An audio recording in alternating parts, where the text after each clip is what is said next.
Алмаз Сүйүнтбек уулу, саламатсыздарбы? Эмне үчүн техникалык илимдерге кызыгуу аз? Кыргызстанда Бириккен Улуттар Оюмунун Балдар фонду тарабынан Илим кыз долбоору иштеп жатат. Анын максаты өспүрүм курактагы кыздарды техникалык илимдерге кызыктырып, бул тармакты өнүктүрүүгө салым кошуу болуп саналат. Долбоордо Роза Отунбаеванын Демилгеси эл аралык коомдук фонду, Борбор Азиянын Америка университетинин колледжи жана Балдарды коргоо борбору коомдук бирикмеси менен өнөктөштүктө ишке ашырууда. Бирок бул багытта мамлекеттин да ырааттуу ишке ашыруу боюнча саясаты бар. Аны Кыргыз Республикасынын Билим берүү жана Илим министрлиги, андан сырткары дагы илимий чөйрө жана жогорку окуу жайлар ишке ашырууга тийиш. Биз ушул теманын тегерегинде сөз кылабыз. Биздин уктурууга педагогика илимдеринин доктору профессор Мамытов Абакир Мамытович, Исхак Разаков атындагы Кыргыз техникалык университетинин тамак аш инженериясы кафедрасынын башчысы, техника илимдеринин доктору профессор Садиева Анаркүл Эсенкуловна жана Кыргыз Республикасынын Билим берүү жана Илим министрлигинин баш кадиси Гүлшан Абдылдаева катышат. Саламатсыздарбы? Саламатчылык. Азыр бир аз убакыттан кийин министрликтин өкүлү дагы биздин программага келип кошулат. Ага чейин биз сөзүбүздү баштай берели. Алгач ушул долбоор жөнүндө түшүнүк алып алсак, анан ушул долбоор жөнүндө сөз болгондо сөзсүз STEM деп айтылып атпайбы? Алгач ушул түшүнүктү чечмелеп койбойлубу, Абакир агай, сиз айтып бересизби? STEM деген бул англис тилиндеги илим, техника, технология, инженерия, математика деген түшүнүктөрдүн англисче аталышы, ошондон чыккан аббревиатура. Бул термин 1990 жылы Америкада алгачкы ирет сунушталган. 2000 жылдан баштап билим берүүдөгү мындай бир тренд болуп, келечектүү мындай бир кызыктуу багыттардын бири болуп, бир топ өлкөлөрдө, ошол эле Америкада, Европа өлкөлөрүндө, кийинчерээк КМШ өлкөлөрүндө билим берүү саясатында ордун таап келе жаткан багыттардын бири. Жакшы экен. Анан биздин өлкөдө ушул долбоордун иштеп башташы жөнүндө маалымат алсак да, эмне болуп башталып калды, кандай демилге көтөрүлдү, эмнеден чыкты, максаты эмне? Анаркүл айым, сиз баштап бересизби? Эми биз ушул STEMди биздин Кыргызстанда кандай өнүгүп атат, кайсы жылдардан бери деген суроолорду карап көрсөк, чындыгында ушул 5 жыл аралыгында ушундай жумуштар өткөрүлүп жатат. Бул болсо Роза Отунбаеванын инициативасы менен ушундай STEM боюнча биздин кыздарды илимге, билимге жана ушундай математика, инженерия, ушундай сыяктуу тараптарга, адистиктерге тартуу, аларды окутуу, андан ары жакшы кесипкөй адистерди тарбиялоо боюнча көптөгөн иштер жасалып жатат. Качан башталды бул долбоор биздин республиканын аймагында? Биздин республиканын аймагында бул долбоор мындан 5 жыл мурда башталган. Ошондон бери өзүнүн ишин аткарып келе жатат. Эмне иштер болду буга чейин? Буга чейин көпчүлүк иштер көбүнчө ушу биздин алыскы райондордон окуп жаткан окуучулар, окуучу кыздарды тартуу боюнча, ушу илимге, билимге тартуу боюнча, илимге жана инженерия, ушундай математика илимдерине тартуу үчүн кыздарды ошондой жайкы мектептер жана кышкы мектептер ушундай буюштурулуп, жана ошо 200-гө жакын, ар бир жылы 200-гө жакын кызга ушундай дагы кошумча билим берүү боюнча көптөгөн иштер жүргүзүлүп келе жатат. Андан башка эми могу жогорку окуу жайындагы студент кыздарды алсак, ошол жердеги техникага кызыккан кыздарды өзүнчө бир аудиторияга чогултуп алып, ошол кыздардын эмнени каалашат, кайсы илим боюнча дагы мындан ары өзүлөрүнүн илимин жогорулатуу боюнча суроолору болсо, ошол кыздар менен окумуштуулар менен жолугуулар болуп келе жатат. Ошолорго катышып жатабыз. Ушу 5 жыл аралыгында кандайдыр бир жыйынтык болдубу? Мындай мурдагы учурга салыштырмалуу, Абакир Мамытович, сиз жакшы билесиз, билим берүү чөйрөсүндө көп бир ушундай сын пикирлер айтылып келчү эмес беле? Техникалык илимдерге кызыккандар аз, ошол эле инженерия, техника жана башка жагына кызыкпай жатышат, көп окубай жатышат, көп эле гуманитардык билимдерге басым коюшат деп айтылчу эмес беле? Ушул соңку жылдары ушундай бир өзгөрүү байкалдыбы? Бул тарыхый мындай бир өзөгү бар проблемалардын бири. Анткени аял заты кыргыздын кыздары техникалык билимдерге көп кызыгып келген эмес.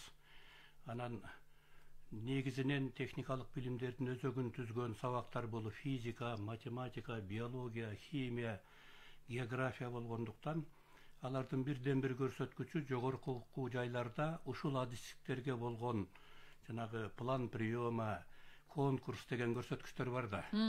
Ушул жагынан келсек, дагы деле чоң конкурс жок деп айтсам болот.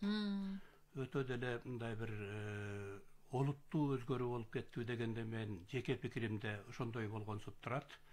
Бирок акыркы мезгилдин тенденциясы мына бул рынок бизнес чөйрөсүнө киргенде STEM билимдүү кишилердин, бүтүрүүчүлөрдүн ушул өндүрүшкө, бизнеске дегеле мына азыркы турмушка болгон жумушка тартылышы абдан чоң болуп атат.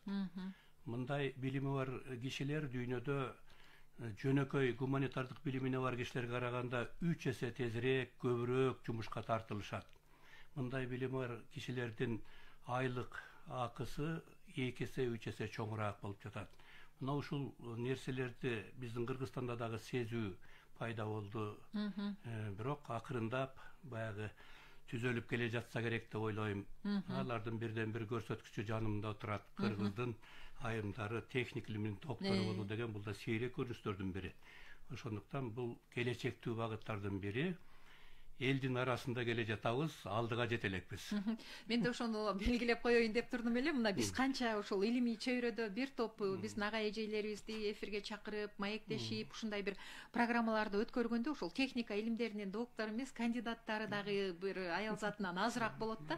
Анан биз бүгүн ошол студияга Анаркүл Эсенкуловна келип, ошол техника илимдеринин доктору болуп, ушул багытта өзүнүн көйгөй жаралып аткан маселелер боюнча пикирин айтып атканы бизге дагы мындай жагымдуу, жакшы көрүнүш. Анан негизи элечи ушул техника илимдерине жакын болуу, ошол жактан билим алуу, STEM билимдүү болуу үчүн ошондой талап дагы болуш керек да өндүрүштө. Анаркүл айым, Ошол жөнүндө дагы айтып кетсем туура болот деп ойлойм. Азыркы биздин Кыргызстанда, Кыргыз Республикасында өнөр жайы абдан өнүгүп атат.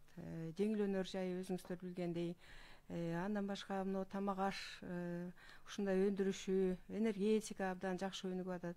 Эми ошол жерде өнүккөн ушу өндүрүштө иштей турган бизге адистер керек да. Ошо адистердин ичинен ушу кыздар барып иштесе, ошол жерде иштеш үчүн эми билим алыш керек, технологияны билиш керек дегендей, ал жерде колдонулган машиналарды билиш керек, ошол катарларды билиш керек, ошол жерде технологиялык процесстерди аткарган. Ошол себептен ушул адистиктерди алыш үчүн көптөгөн өзлөрүнүн астына койгон максаттарды аткарыш керек. Жана сабактар ар бир адистиктин өзүнө тиешелүү болгон сабактар бар. Физика, математика, химиялар менен ушундай байланышкан көптөгөн сабактар бар. Ошолордун уламдысы, мисалы үчүн математиканын, физиканын, химиянын уламдысы болгон көптөгөн сабактарды окушат ошол адистиктерди алыш үчүн. Ошондуктан биз алыстан келген же болбосо ошо мектепти бүтүп аткан кыздарыбызды ошол өнөр жайларда, тамак аш өнөр жайында, энергетикада болобу, же болбосо ошо жеңил өнөр жайында жогорку билимдүү адис болушун каалайт элек. Ошол адис болуш үчүн көптөгөн ийгиликтерге жетиш керек. Кызыккандар барбы деги эле азыр ушул тапта ушул техникалык чөйрөдөгү кесиптерге кызыгып окуп аткандар? Азыркы эми кыздардын арасында алып көрсөк, ушул адистиктерди окуган кыздарда, бизде окуган кыздарды эле алып көрсөк, мисалы үчүн контингенттин ичинен бир 40-50% ошо кыздар түзөт да. Анан эми кыздар баягы өзүнүн табигатына жараша абдан тырышчаак болот. Ошол себептен баягы биринчи курска келген кыздардын жана бүтүп кетип аткан студенттердин ошо санын карап көрсөк, кыздар көбүрөөк бүтөт экен. Себеби алар абдан тырышчаак, ошол адистикти алайын деп ушундай неметишет да, кызыгышып, окушуп. Анан азыркы убакта деле эми карап көрсөк, адистиктер боюнча аспирантурага тапшырган, ушу билимге кызыккан, илимге кызыккан кыздардын саны да өсүп келатат. Рахмат, урматтуу радио угармандар, эсиңиздерге салып коелу, биз STEM билимдүү болуш үчүн эмне кылыш керек? Башкача айтканда, ушул технология, инженерия, математика, мына ушул багыттагы кесиптерге кызыгуу, деги эле ушул багытта илимий чөйрөгө аралашуу багытында кандай аракеттер болуп атат? Биздин Кыргызстанда иштеп жаткан Илим кыз долбоорунун алдында кандай максаттар бар, ал кантип ишке ашып атат? Ушул багытта кеңири сөз кылып жатабыз. Биздин студияда педагогика илимдеринин доктору профессор Мамытов Абакир Мамытович, Исхак Разаков атындагы Кыргыз техникалык университетинин тамак аш инженериясы кафедрасынын башчысы, техника илимдеринин доктору профессор Садиева Наркуль Эсенкуловна жана студияда бар. Анан дагы биз билим берүү министрлигинен да өкүл чакырганбыз. Мына саат 4-төн 11 минутта өттү. Билим берүү жана илим министрлигинин баш кадиси Гүлшан Абдылдаева дагы биздин уктурууга катышышы керек эле. Биз күтүп жатабыз, келсе дагы ал киши да өзүнүн пикирин айтат болуш керек. Угармандардын эсине салып коелу, ушул техникалык илимдерге кызыгуу багытында эгер сиздерде биздин студиянын меймандарына, окумуштууларга ой пикир сунуштарыңыздар болсо, же болбосо суроолоруңуздар болсо, 39-21-90 телефону аркылуу байланышка чыгыңыздар. Андан сырткары 0502-39-21-90 телефону аркылуу дагы биз суроолорду кабыл алабыз. 0502, калганы биздин түз эфир менен байланыштыруучу 39-21-90 телефондору. Маегибизди уланта берели. Мына буга чейин Абакир Мамытович, мына эгемендүүлүк алганга чейин сиз ал убакты дагы жакшы билесиз, ошо илимий чөйрөгө дагы өзүңүздүн салымыңызды кошуп жүргөнсүз. Ошол кезде деле мындай мисалы башка өлкөлөрдөн, мисалы ошол эле Россиянын чоң шаарларынан, коңшу мамлекеттерден, союздук республикалардан ушул техникалык жаатында билим алып келген жаштар дагы көбүрөөк болчу. Анан андай кесиптерге муктаждык дагы бар эле да. Бүгүнкү күндө ошол дүйнө жүзүндө эмгектенген чоң корпорацияларда, чоң бир белгилүү фирмаларда эмгектенген дагы кыргыз жаштары бар экендигин көрүп атпайбызбы? Демек, каалоо болсо, эгер ошол багытта бир жакшы натыйжа чыгара алса, потенциалы күчтүү болсо, кайда болбосун жумуш табылат деген сөз да бул. Ошон үчүн биз жаштарды кызыктырууга көбүрөөк басым жасашыбыз керек го дейм. Бир нече жагдайды белгилегим келет. Союз учурунда Кыргызстан агрардык өлкө деп аталган менен бизде жакшынакай эле өндүрүш да бар эле. Мисалы Бишкек шаарындагы жанагы чөп таңгактагыч комбайндерди чыгарган завод дүйнөнүн бир 30дан ашык өлкөсүнө продукциясын жөнөтүп экспорттоп турар эле. Бул техниканын бир багыты, ошол жакта адистер иштейт дегенди билдирет. Тилекке каршы эгемендүүлүккө келгенде биздин өндүрүш жоголду да. Демек, биз жумуш орнун жоготуп алдык. Билимге кызыккан менен, адистик билим алган менен эртеге жумуш табамбы деген суроо өтө олуттуу турат. Муктаждык жок болуп калды да, Муктаждык азайды, жок болуп калды.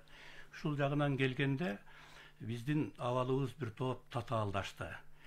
Анан дээрлик көпчүлүк калк айылда жашагандан кийин айылдагы жумуш орну эмне менен байланыштуу? Ушул өңүттөн келсек, мектеп, медицина, социалдык чөйрөдө эле жумуш болуп, калгандарына жогураак болуп калды. Аял зат үчүн үй бүлөдө бала багып, анан жумушта иштеп кетүү айыл жеринде чоң проблема. Техникалык билим менен барсаң жумуш таппайсың дегенди билдирет. Бирок ошол эле учурда мына бул эгемендик алганда жанагы темир тор ачылды, занавес ачылды деп калабыз.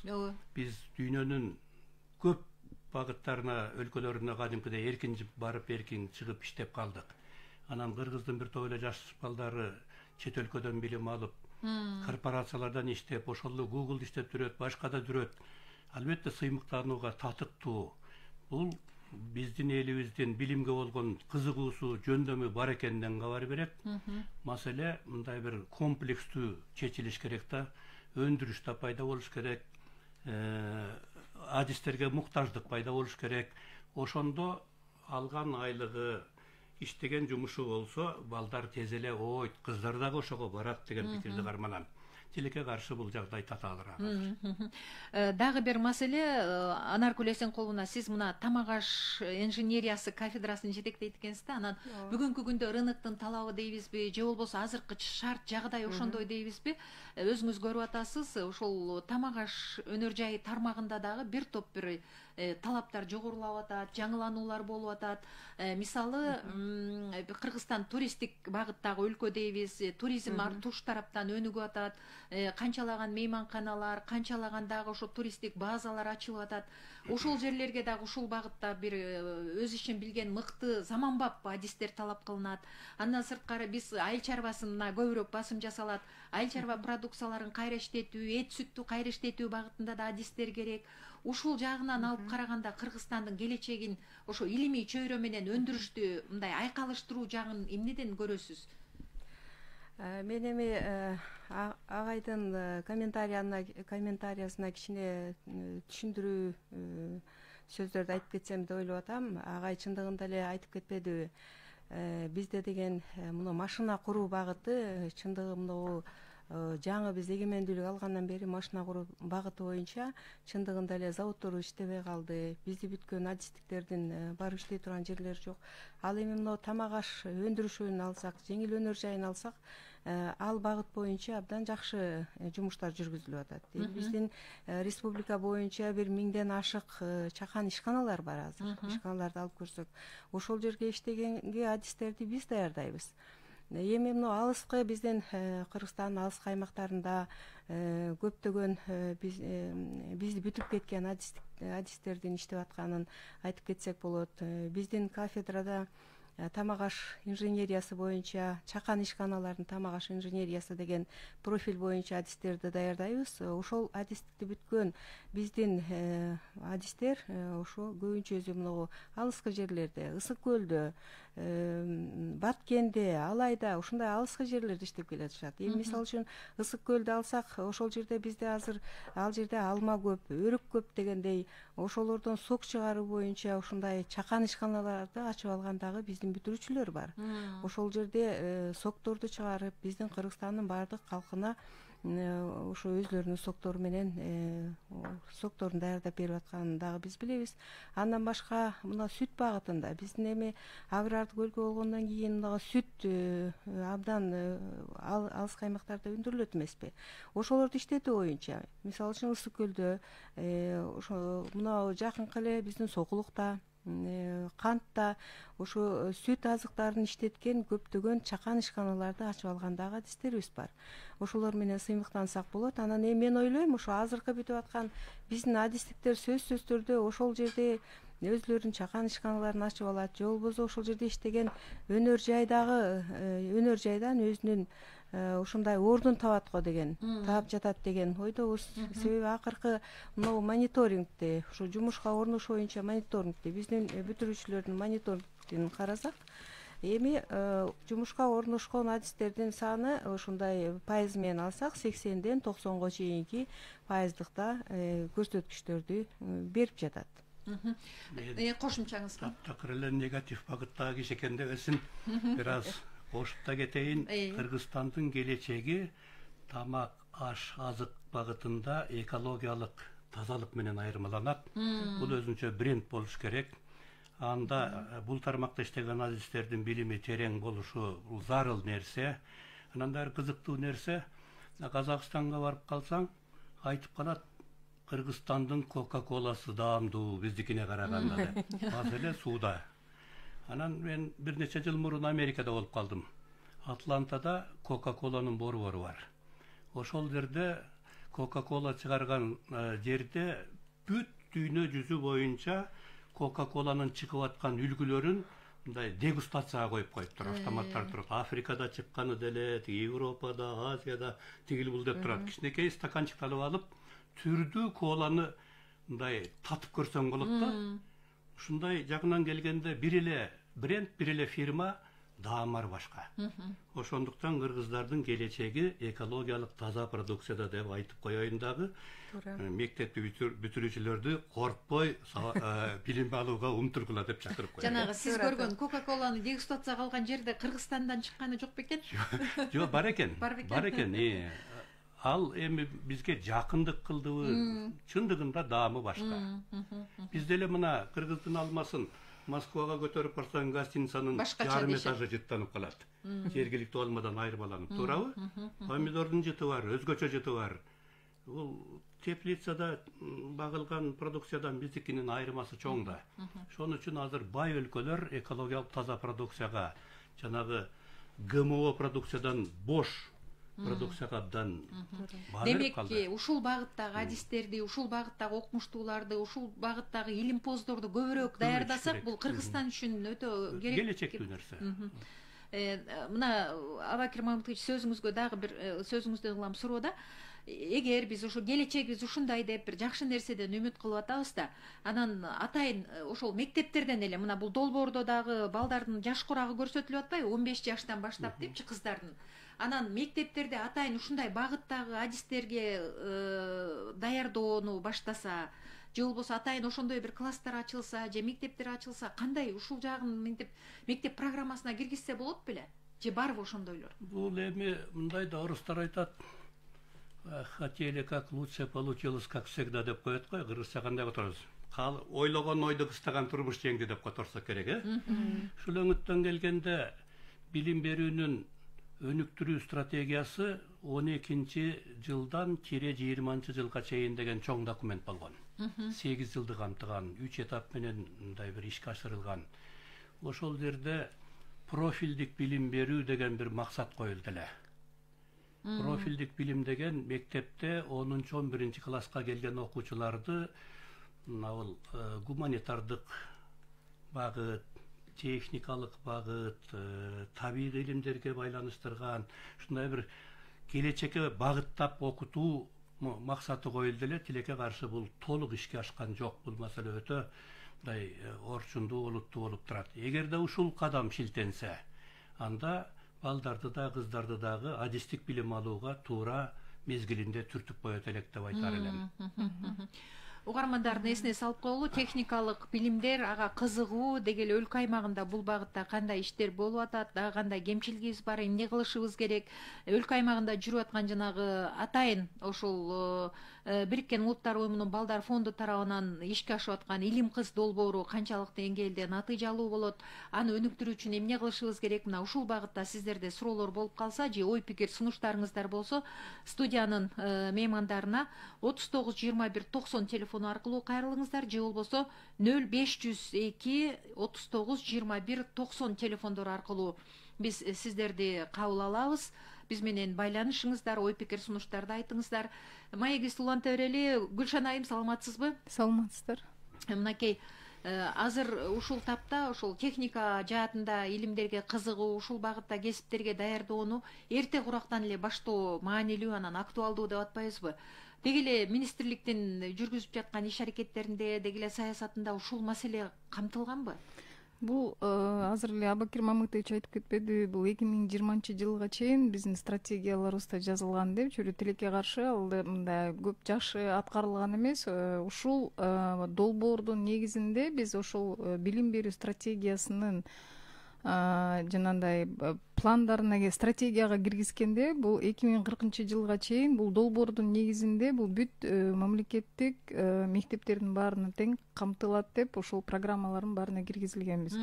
Учурда ошол жанагындай профориентационная работа деп коет. Ошол профориентациялык, мисалы, бул мектептеги стандарт программалардан аткарылгандан дагы тышкары, мисалы, бир кесиптик билим алуусу ошол мисалы мектеп программасына бекитилген. Бул 9 класста бүткөндөн 10-11 классына ушуну профориентационная работа деп коет.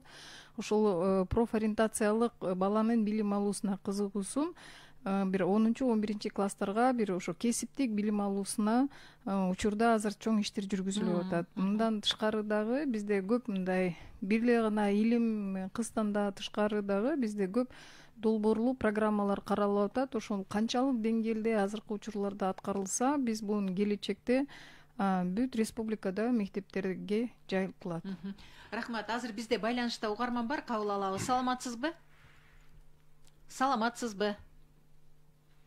39-21-90 же болбосо 0502-39-21-90 телефондору аркылуу кабыл алабыз. Ал эми шаар аралык байланыш кодубузду жакшы билесиздер, 0312. Саламатсызбы, биз сизди угуп жатабыз. Кайрадан байланышка чыкканга аракет кылыңыздар. Чубак Өмүрбеков деген Facebook пайдалануучу, биздин активдүү угарманыбыз, Биринчи радионун өзүнүн пикирин Facebook аркылуу билдирип атат. Жакшы берүү болуп жатат. Мектептерде химия, физика сабактарын өткөн мугалимдер жетишсиз, жокко эсе болуп, кесипкөй адис мугалимдер жетишпей жатат дейт. Бул бүгүнкү күндө бул канчалык деңгээлде дагы деле актуалдуу же жетиштүү болуп калдыбы? Быйылкы жылдын статистикалык маалыматы боюнча ушундай маселе барбы? Быйылкы жылдын статистикалык физика, математика бүгүнкү күндө азыр бүт вакансиялардын баардыгы тең жабылган. Анан мисалы физика, математика бул кайсы мектеп тууралуу айтылып атат, биз азыр мындай билбейт экенбиз. Анткени сентябрга чейин бизде мисалы жылына жанагындай бюджетти окуп бүткөн студенттер бул педагогикалык кадр маселесинде деген бүт мектептердин баарына тең бөлүнүп, анан сентябрда азыркы күндө физика, математика сабактарында вакансия жок. Мисалы физика, математика сабактардан 1-2 вакансия болуш мүмкүн, бирок бул атайын орус класстары үчүн бизде жетишпестиктер байкалып атат. Кыргыз мектептеринин баардыгы тең физика, математика сабактарынын баардыгы тең жабылган. Бул жерде дагы бир чоң проблема бар. Ушул физика, химия, жана башка табигый илимдер менен байланышкан предметтердин өзүнүн адистештирилген кабинеттери болуш керек, алар жабдылыш керек, алардын лабораториялары болуш керек. Эгемендик алгандан бери өзгөчө мына химический лабораториялар, физический лабораториялардын баардыгы өксүп калды. Химикаттарды чек арадан өткөрбөй, жана башка болуп, шыгылып, каржылык проблема менен ушул лабораториялардын абалы абдан кейиштүү деңгээлге жетип калды. Анан проблеманы чечүүнүн дагы бир жолун сунуштап жүрүшөт. Бул виртуальная лаборатория, компьютер аркылуу түрдүү программалар бар, анимационный. Ошолдордон эле наглядно көрүп эле жасай берсең болот дегендей. Бирок баягы лучший учитель практика деген сөз бар. Колуң менен жасап көрмөй сайын, ошол отун жарганды деле анимация менен үйрөтө берсең болот, бирок колуна балтаны бергенде окуучу отун жаралабы деген маселе келип чыгат. Ошон үчүн биз жалаң эле анимационный программалар менен интернеттен көрүп алала деген позициядан артка кайтышыбыз керек. Мүмкүн болушунча тезирээк табигый предметтердин, табигый илимдердин предметтеринин лабораторияларын тез оңдосок, окуучуларда да кызыгы болот, мугалимде дагы мындай бир ишке болгон мамилеси өзгөрөт. Мына ошолордун артынан физик, химик агайлар азайып, лириктер көбөйүп кетти. Ошол жана жогорку окуу жайларына мектептерден келгенде, айрыкча ошол сиз эмгектенген эле ошо техникалык окуу жайга келгенде, алардын ошол мектептен дагы мындай толугураак, тиешелүү, толук кандуу билим ала албай калгандыгы байкалабы, өксүктөрү? Сөзсүз түрдө азыркы учурда чындыгында мына 1-2 курстарда ошол сабактар, именно химия, математика сабактарынан кыйналышат. Балдар баягы көбүнчөсү орусча сабак өтүлөт, кыргыз мектепти бүткөн балдар ошол жагынан кыйналышат. Анан эми мындагы акыркы бир 3-4 жылы азыр оңолуп калды деп айтсам болот да. Мурдараак бир 5 жылдар мурдараак кыйыныраак болчу абал, ошо бизди бүтүп келген бүтүрүүчүлөр, мектепти бүтүрүүчүлөр азыр оңолуп калды. Мен да кичине мындай кошумчалап кетейин. Бул негизи жана 90-жылдагы проблемалар болгон. Чын эле агай айтып кеткендей, бизде жана лабораториялар жок болуп, жанагындай химикат эмелердин баардыгы тең киргизилбей, практикалык иштер жүргүзүлбөй алган да. Бирок жакынкы арада уже бул 5 жыл болду, уже 5 жылдын ичинде бизде жана эл аралык уюмдардын аркасынан мисалы көп ошондой жабдуулар менен азыр мектептерди бекитип алдык. Көбүнчө дагы биздин дагы ачык айтып кетсек болот, биздин өзүбүздүн жана патриот мугалимдерибиз да бар. Ошол мисалы практика жүзүндө, мисалы балдарды үйрөткөндө, жана агай айткандай онлайн түрүндө деле азыр үйрөтүп атат эмесичи, анимационный кылып деле алардын баарын тапшырып атабыз. Бирок ал теория деген, ал теория, мисалы практика жүзүндө келгенде, мисалы ар кандай ситуацияларга кабыл алып калышы мүмкүн. Ошондуктан биз азыр онлайн болобу же болбосо реалдуу түрүндө болобу, ошолордун бирге алып келүүсү азыркы учурларда коюлуп атат. Анткени практика жүзүндө бул мисалы теорияны билбесе анда практика болбойт, а практика жүзүндө ал иш жүзүн каралбаса, мисалы анда теориянын деле кереги жок деп айтып кетсек да болот да. Ошондуктан бул практикалык иштерди азыр жана жаңы мектеп салынып аткан учурларда дагы ошолордун баарын камтуусу менен каралып атат. Мисалы жаңы мектеп ачылса, ошол лабораторияда жана химикат же болбосо жана физический лабораториядагы керектүү жанагындай продуктылардын баардыгы тең ошол мектептердин баардыгы ошондо гана ачылат да. Мен дагы бир методологиялык проблеманы кошуп кетким келип турат. Биз мына STEM билим берүү деп жатабыз. Ушул түшүнүктүн тереңирээк дагы бир өзгөчөлүгү STEM подход деп коет. STEM окутуу, технология кандай. Ушул жактан келгенде биздин совет доорунда кийинки мезгилде калыптанган билим берүүгө болгон көз караштан STEM подходдун айырмасы бул тескери жасайт да. Элден мурун эксперимент өтөт. Анан кийин теорияны берет. Биз классикалык көз карашта элден мурун теорияны берип, анан лабораториялык практикасын берип, подкрепление кылганбыз. Вначале теория, анан практика депчи. Көпчүлүк Европанын STEM подход менен иштеген мектептеринде стартовый эксперимент деген табигый предметтердеги колдонгон методология бар.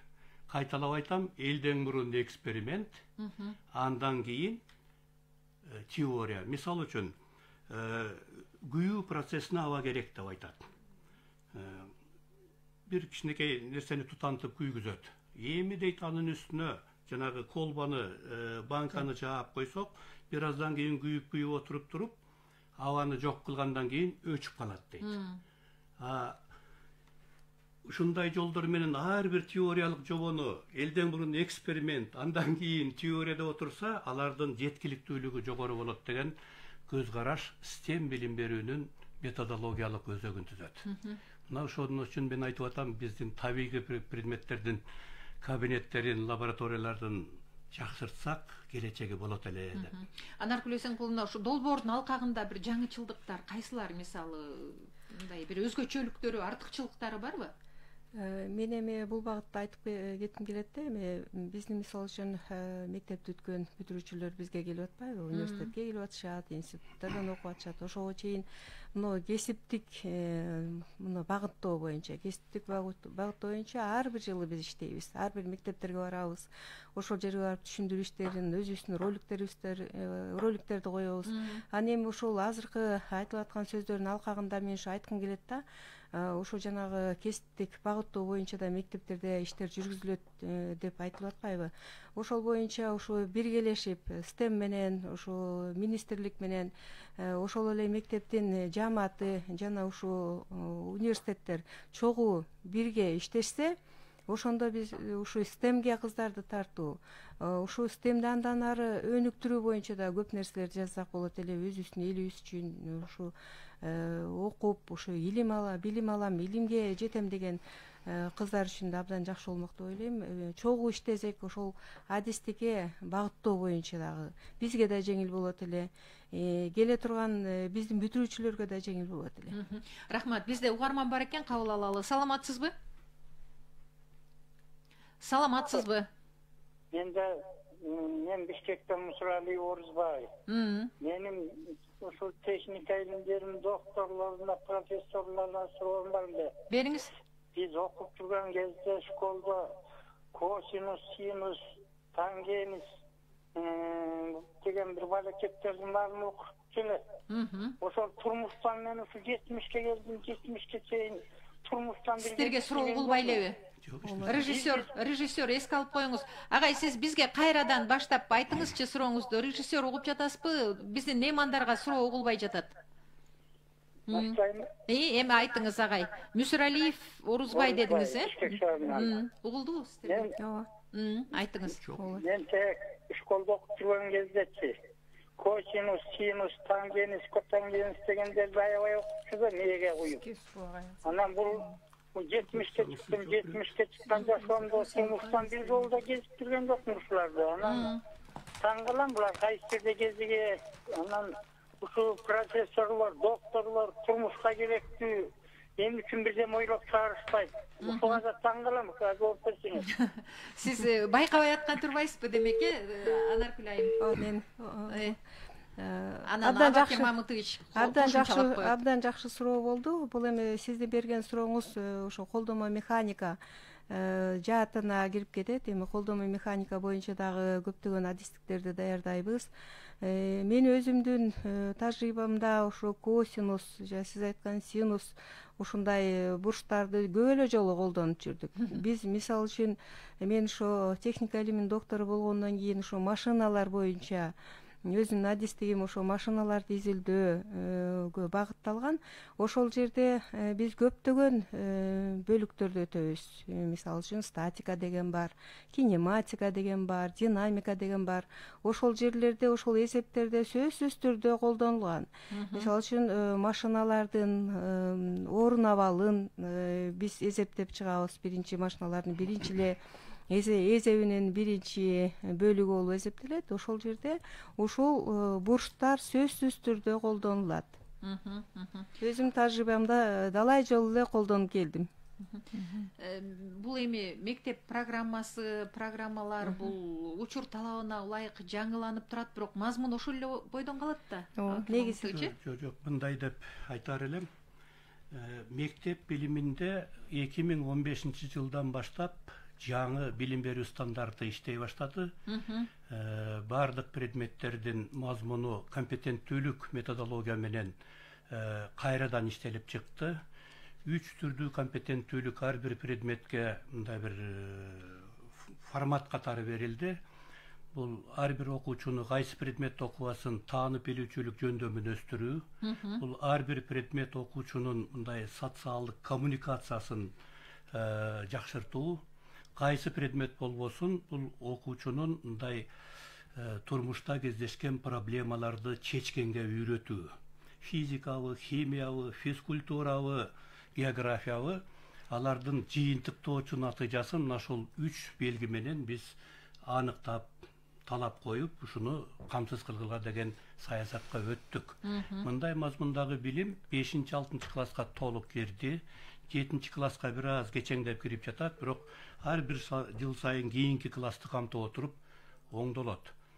Анан мен мурунку суроонун алкагында бир нерсени кошуп кетейин. Бул илимдин пайдасын көрбөй жатам тигил бул деп. Азыр эле биз отуруп үндөп атабыз, техникалык билимге умтулгула, STEM билим берүүнү күчөтөлү, кыздарды көбүрөөк тарталы деп. Анан профориентационный жумуш деген нерселер айтылып атат да. Эгер илимий өңүттөн келсек, бардык эле балдардын жөндөмдүүлүгү техникалык билимдерге, кызматка туура келе бербейт. Аны аныкташ керек. Бирөө гуманитарийга көбүрөөк жөндөмү бар, бирөө так илимдерге жөндөмү бар дегендей. Ушул өңүттөн келгенде мен акыркы 4 жылда педагогика илими боюнча диссертациялык кеңештин төрагасы катары жыл сайын бир 17-18 диссертация корголот. Алардын ичинен 2 диссертация корголду. Балдардын, мектеп окуучуларынын келечектеги адистикке болгон жөндөмүн шыгын аныктоо боюнча. Аны колдонсо болот. Атайын инструмент бар, бүтүрүүчүлөргө берип, текшерип, анан сен келечекте мындай адистикти тандасаң, сенин жөндөмүң ушуга бар экен деп айтканга жарай турган илимдин сунуштары бар. Ушул техникалык илимдерге балдарды тартууда, ошол эле кыздарды тартууда, долбоордун алкагында дейбизби, андан сырткары Гүлшан айым айтып атпайбы? Башка долбоорлор менен да кызматташып, биз бул багытта мындай өнүктүрүүгө аракет кылып атабыз деп. Анан ушул жагынан алып караганда бир кызыгуу байкалдыбы Гүлшан айым? Ошо балдарда ушул техникалык илимдерге, ошол эле инженерия жана башкага кызыккандар болуп атабы? Анан бул бир маселе. Экинчи жагынан ал жанагы көпчүлүк окуу жайлар азыр контракттык негизде болуп атат. Анан бюджеттик орундарды ушул жагынан бир жеңилдиктер берилип, көбөйтүү жана башка жагы каралганбы? Бизде жанагындай билим берүү мектептерден тышкаркы билим берүү уюмдары да бар. Анан мисалы балдардын илимине мисалы жок, булар кызыкпай эле, мындай иштер болбой эле дегенден алысмын. Анткени жылда бизде международный олимпиада болот. Международный олимпиаданын ичинен мисалы 100 мамлекеттин ичинен биздин Кыргызстандын балдары ошол илимий жагынан 1-чи, 2-чи, 3-чү орун алып келген балдарыбыз да бар. Бул эң биринчиден райондук олимпиадалар өтөт, областтык олимпиадалар өтөт, анан республикадан тышкары бизде ошо международный олимпиадага ошо балдардын илимдүү, мисалы 21-чи кылымдын балдары деп ушинтип бул международный олимпиадалар өткөрөт. Именно техникалык жагынан багытталган балдардын кызыгуусу абдан көп экен. Мындан тышкары дагы мисалы бизде республикада билим берүү министрлиги гана эмес, мисалы да башка мамлекеттик органдар дагы биздин өзүбүздүн илимий докторлорубуз буга да кызыгуулары бар. Анткени балдардан көп мындай жакшы мындай идеялар көбүнчө чыгат экен, өзгөчө жаш балдардан, ошо мектеп жашындагы балдардын өздөрүнөн. Бул кыз болобу, бала болобу, булардын өздөрүнүн мындай илимдүү, илимге кызыккан балдар абдан мисалы көп экен да. Ошондуктан бизде международный олимпиадалардан да балдардын жеңүүчүлөрү учурда байкалууда. Жеңүүчүлөр болгондо да мындай чоң результаттарын алып келип, мисалы башка чет мамлекеттен келип ошондой илимий жактан жеңип келген балдарыбыз да бар да. Дагы бир ойлонто турган маселе, мына Кыргызстанда илимдин түрдүү багыттары, адистиктери боюнча 54 диссертациялык кеңеш бар. Мына жыл сайын жогорку аттестациялык комиссия жылдын жыйынтыгын чыгарганда канча диссертация корголду деген статистика кетет, маалымат кетет.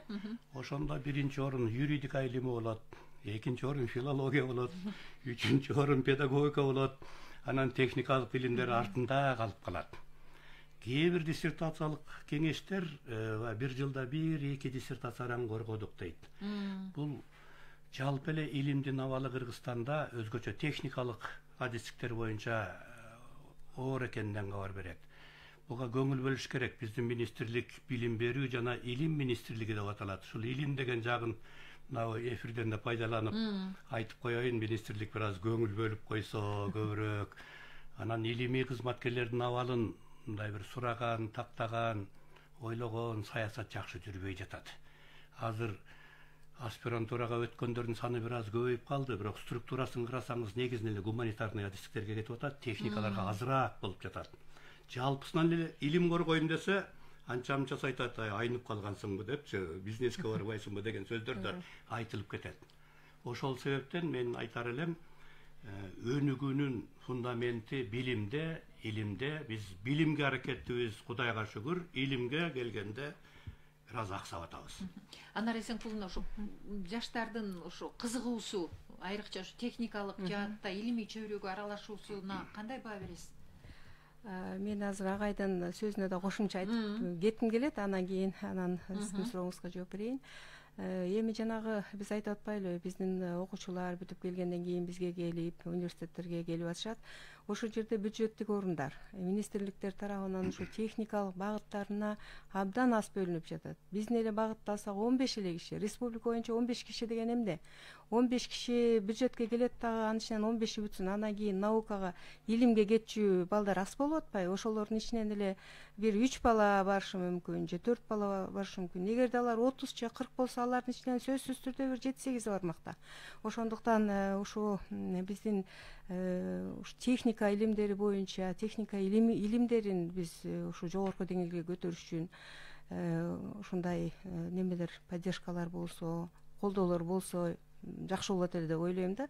Бул сөзсүз түрдө ойлонтот. Биздин бир эле багыт боюнча ушу 15 орун бөлүнүп атат, бир багыттын ичинде 3 профиль бар да, 3 профиль бар. Мисалы үчүн муздатуу техникасы деген бар, кичи ишканалардын тамак аш инженериясы деген бар, тамак аш өндүрүшүнүн машиналар деген ушундай профилдер бар. Ар бирине 5тен эле киши. 5тен киши бүткөндөн кийин ал Кыргызстандын бардык жагына тарап кетет дагы, анан илимде калып калган балдарыбыз аз болуп атат. Ушул көйгөйдү дагы көтөрүш керек го деп ойлойм да. Мындан ары дагы. Кызыккандар болуп. Анан эми кызыккандар сөзсүз түрдө бар. Азыр эми өтө эле көп деп айтпайбыз, бирок ошо техника илимдерине, себеби жанагы өнөр жайынын өнүгүшү менен ушуну мен билип алайын, ушул машиналар боюнча өндүрүштө иштегенге бир үйрөнүп алайын, окуп алайын деген балдар чындыгында эле көп. Айыл жергесинен көп келип атышат, көлдөн, Ош жергесинен, Жалал Абадтан көп кыздар балдар келип атат. Бирок эми жанагы ойлогон ойду кыстаган турмуш жеңиптир дегендей, эгерде бюджетке окуу өтпөй калса, анда контрактка төлөш үчүн дагы бир топ акча керек болуп атпайбы? Ошол себептен ушундай көйгөйлөрдү дагы чечкенге, балдарыбызга жардам берсек, ошондо биздин өнөр жайыбыз дагы өнүгөт го деген ойдомун. Негизи эле могу техникалык илимиге биз эмнеге мектеп жашынан азыр кызыктыруу иштерди, профориентационный иштерди жүргүзүүлөрдү баштап атабыз. Анткени именно жаш кезекте баланын мисалы кызыгуусу башталат да. Кичине чоңоюп, мисалы улар аны таштап койчу деп баланы канчалык баскан сайын кийин баланын көңүлү кала баштайт. Ошондуктан бул баланын билимге, анан илимге тартылуусу ошо мектеп жашынан башташ керек. Мектеп жашынан ошол баланы түрткү берсек, эми мектеп эмес, биз даже балакча мектеп жашынан деп эле айтабыз, жана дошкольное образование депчи. Бирок эң мындай маанилүүсү бул мектеп жашында бала өзүн мындай өркүндөткүсү келет, өзүнүн мындай энергиясын ошол бүт ошо илимге тартылганда балдар болот да. Ошондуктан биз азыр профориентационная работа деп туруп мектеп жашындагы балдарды ошо кызыгуусуна каралып атат. Анткени балдардын бизде негизи эле Кыргызстанда результаты мектеп жашындагы балдар көп жакшы результаттарды көргөзүп өткөн. Андан тышкары дагы мисалы ошол эле профессорлор, ошол эле докторлор, илимий биздин окумуштууларыбыз ошол балдардын жазып атканына негизи көп кызыгышат экен. Ошол балдарды тартып алып кетип мындай биргеликте иштесе, бул мындай чоң иштерди келечекте бир кесипке даярдап, ошол багытта. Ошол багытта келечекте кесипке даярдаса, ошол баладан бир чоң результаттар болот. Анан кийинки уже бул жана жогорку окуу жай болот, орто окуу жай болот, эмес по специальности, анан балким илимий доктор болуу техникалык жагынан бул кийинки уже баланын өзү келечекте алып кетүүсү болот да. Ошондой эле үй бүлөнүн түрткүсү дагы мындай көп чоң ролду ойноп коюшат. Негизинен ошо биздин Кыргызстанда эң негизги ошол техникалык багытта билим берген жогорку окуу жай бул Кыргыз техникалык университети да. Анан ал жакта ошол бюджеттик негизде да кабыл алышабы? Ооба, бюджет негизде кабыл алышат, жылына кабыл алабыз. Ар бир багыттар боюнча ошо мен айтып атпаймынбы, биздин багыт боюнча 15 кишиге бөлүнөт. Андан башка көп багыттар бар. Энергетика багыты бар, телематика бар, дагы башка багыттар бар. Ошо кызыгуусу келгендер жакшы эле болобу? Көп эле конкурс болобу? Жакшы эле конкурс болот, сөзсүз түрдө конкурс болот. Ал жерде немеге карата болот, эми айылдан келишет, шаардан бардыгына конкурс болот. Конкурстун негизинде анан жогорку балл алган балдар гана өтүшөт. Негизи жана долбоор жөнүндө айтып атпайбызбы? Ошол долбоордун алкагында бир ийгилик жаралды деп айта турган бир нерсе барбы, Анаркүл айым? Мен айтып кетсем, мындан 2 жыл мурда ошо биздин Кыргыз мамлекеттик техникалык университетинде ушу Роза Отонбаеванын инициативасы аркылуу ошондой бир выставкалар, бир семинар өткөн. Ошол жерде көп мындай машиналардын жасалган ошо орнотмолордун конкурсу өткөн да, выставкасы болгон, көргөзмөсү болгон. Ошол жерде кыздардын, ошо студенттердин, мектепте окуган кыздардын жасаган, өз колдору менен жасаган ушундай көп немелерин көргөнбүз, орнотмолорун көргөнбүз да. Ийгиликтер бар десек болот.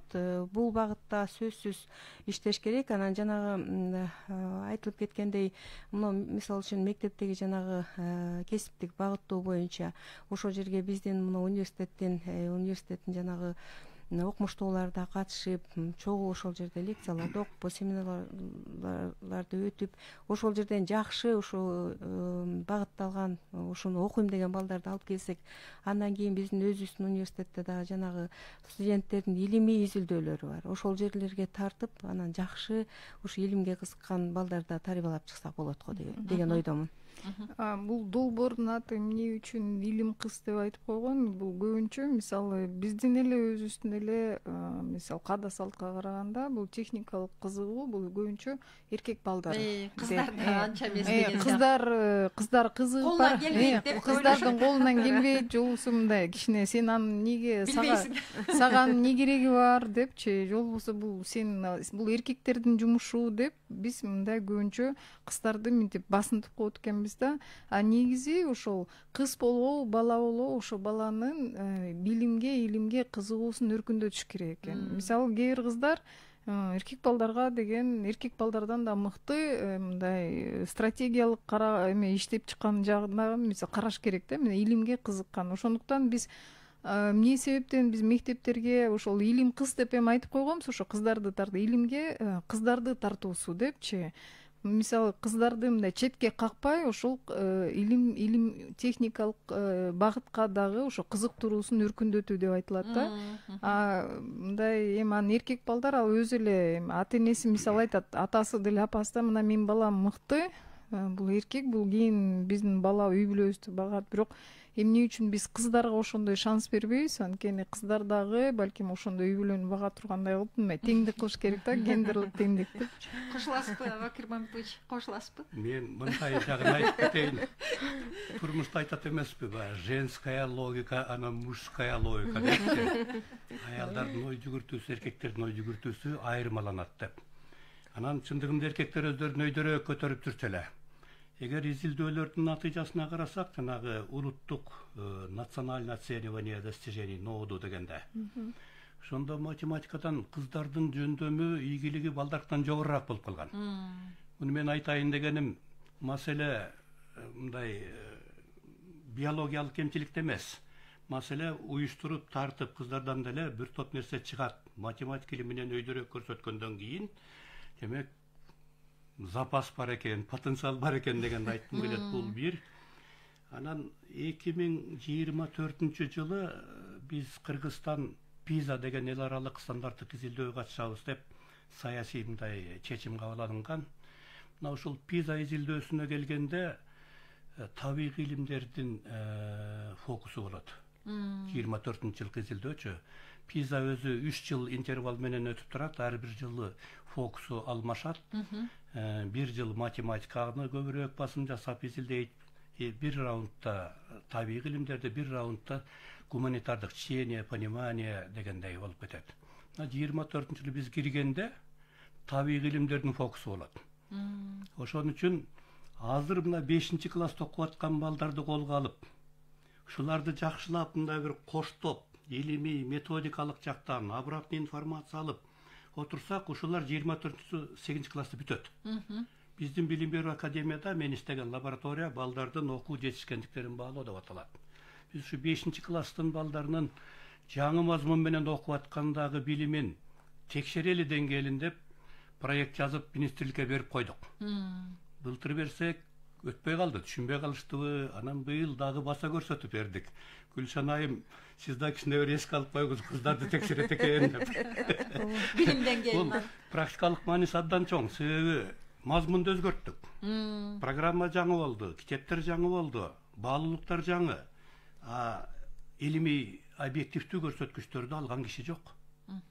Мына ушул жумушту биз азыр колго алып иштей баштадык. Анан кайталап айтам, азыркы 5-класс 24 жылы 8-де бүтөт. Именно ушулар менен биз жанагы чоң жарышка киребиз.